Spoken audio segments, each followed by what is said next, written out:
দিন পর আবার একটা আমি ছোট্ট মিনি ব্লগ নিয়ে চলে এলাম। তো আশা করছি সবাই ভালোই আছো। তো এটা ছিল একটা সন্ধ্যের ভিডিও। তো বর আমি দুজনেই বেরিয়েছিলাম কিছু কাজের জন্য। আর এখানে দেখো এক ঝোলা আমি জামা কাপড় নিয়েছিলাম, যেটা সেলাই দেওয়ার জন্য। আর বাড়ি থেকে বেরোনোর সময় দেখো মাধবীলতা গাছের এত সুন্দর সেন্ট আর ফুলগুলোও ফুটে গেছে। তো ফাইনালি দুজনে বেরোলাম। আর গরম ছিল তো বীভৎস, সেটা তো আর বললাম না। তো এই জায়গাটা ছেড়ে আর কিছুদিন পরেই তো চলে যাচ্ছি।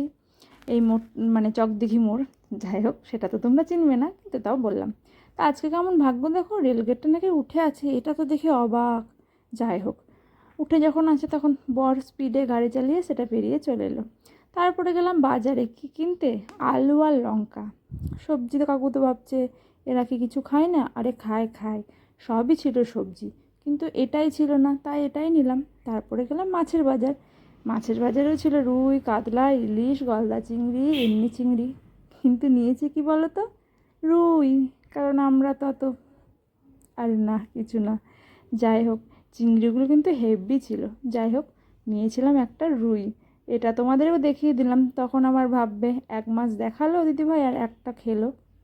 যাই হোক, এটা নিয়ে নিয়েছিলাম। তো তারপরে গেলাম আমের কাছে, কারণ বাড়িতে ছিল না আম।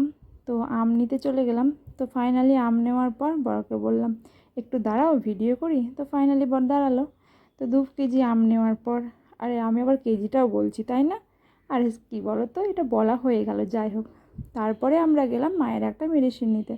তো মেডিসিন নিতে গিয়ে দেখছি ওই রাস্তাটায় ওখানে বন্ধ, কারণ রাস্তায় কাজ চলছে। তো আমি একটু হেঁটেই চলে এলাম এই মেডিসিনটা কোমরে ব্যথার জন্য।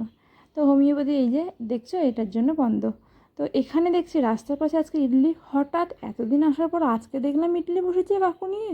কাকুকে জিজ্ঞাসা করলাম, কাকু বললো রোজই বসি, কিন্তু আমরা এইদিকে আসি না বলে হয়তো দেখতে পাই না। তো বড় আমি ইডলি নিলাম আর আমাদের মায়ের জন্য ইডলি প্যাক করে নিলাম। ইডলিটি ছিল হেভি টেস্টি, কিন্তু ভেবেছিলাম ধোসাও লেখা ছিল জানো, কিন্তু কপাল খারাপ হলে যা হয়, ধোসাটা হয়েছে শেষ।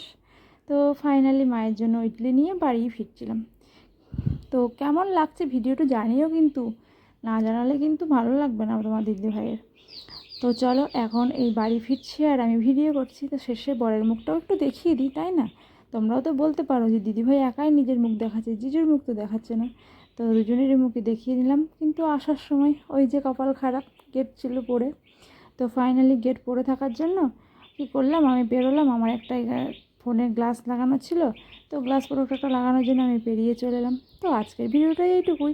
দেখা হচ্ছে নেক্সট ভিডিওতে। ভালো থেকো আর ফলো